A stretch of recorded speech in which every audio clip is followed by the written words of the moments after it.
기술의 발전은 상상으로 생각하던 신체의 공간적 이동도 가능하게 할 것입니다.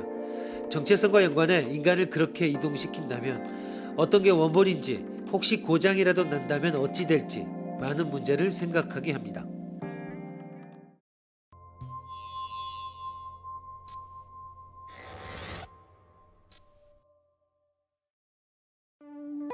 인간 전송기를 생각해보자.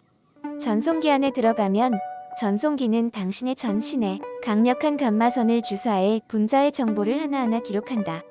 그리고 달의 도시에 있는 전송기로 광속으로 정보를 전달해 완전히 같은 구조의 분자 집합체를 만들어낸다.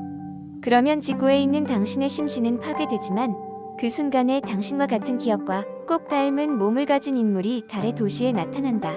이 경우 몸의 연속성은 엄밀하게는 유지되지 않지만 소립자 정보로서 공간을 연속적으로 이동하고 있어 인과적으로는 연속된다.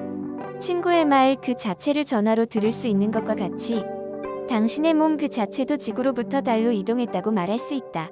그리고 당신의 마음은 관계없는 곳에 출현하는 것이 아니라 인과적으로 연속한 몸 안에 함께 이동하고 있다.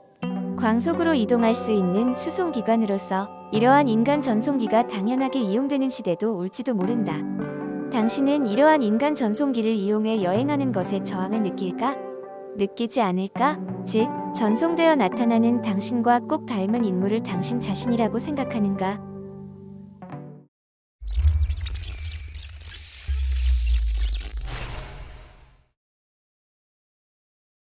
물론 이것에 정답은 없습니다. 사람마다 다를 것입니다. 어차피 우리는 날마다 몇백억 개의 세포를 재생시켜 새로운 물질로 다시 태어나고 있으니까 구조가 동일하게 유지되고 있다면 연속성이 있는 한 자신은 자신입니다. 그렇게 생각하는 사람은 인간 전송기에 저항할 리 없습니다. 반대로 구조와 인과의 연속성이 있다고 해도 급히 재조합을 한 인간 전송기에 대해서는 강한 불만을 느끼는 사람도 있을지 모릅니다. 그렇다면 이 질문에 대한 당신의 생각을 다음 질문의 답과 비교해 봅시다. 인간 전송기는 전송 기능상으로는 전혀 고장 날 일이 없습니다.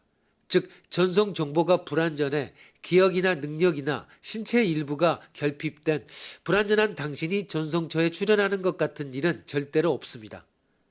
그러나 보기 드물게 전송원의 부스 내에서 몸이 파괴되지 않고 산채로 인간이 남아버리는 일이 있다고 합니다. 다만 그 부스 안에 남은 사람은 강한 감마선에 노출되었기 때문에 상처가 남지만 일주일 정도 지난 뒤 방사선 장애에 의해 확실히 죽습니다. 그런데 이와 같이 전송초와 전송원에 동시에 당신이 중복해서 존재할 가능성이 있는 것을 알 수 있습니다. 그렇다면 앞 질문에서의 당신 생각은 어떻게 바뀔까? 아니면 변함이 없을까?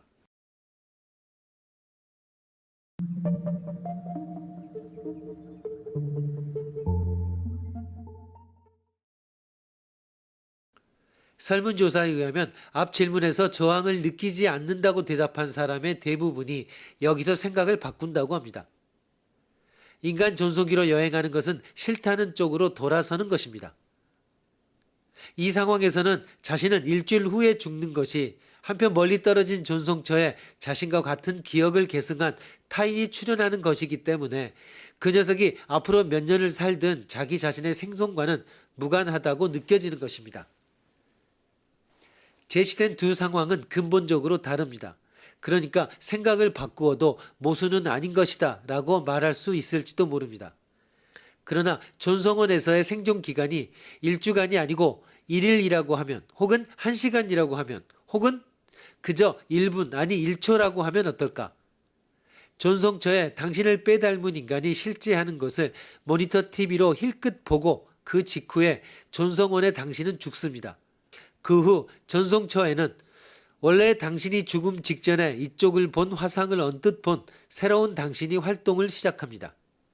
그것이 혼란스럽게 느껴지지 않고 당신 자신이라고 당신은 단언할 수 있을까? 전송원에서 당신이 1주간 살아남아도 1년 살아남아도 그저 1초만 살아남아도 전송처의 당신에게 있어서는 남의 일이며 아무 차이도 없습니다. 그렇다고 하지만 앞의 상황도 중복해 존재하는 것이 0초인 경우와 같은 것은 아닐까? 전송처의 당신 쪽에서 본다면 전송원에서 당신이 즉시 소멸하는지 은밀하게 살아남든지 어느 쪽이라도 상관없는 것입니다.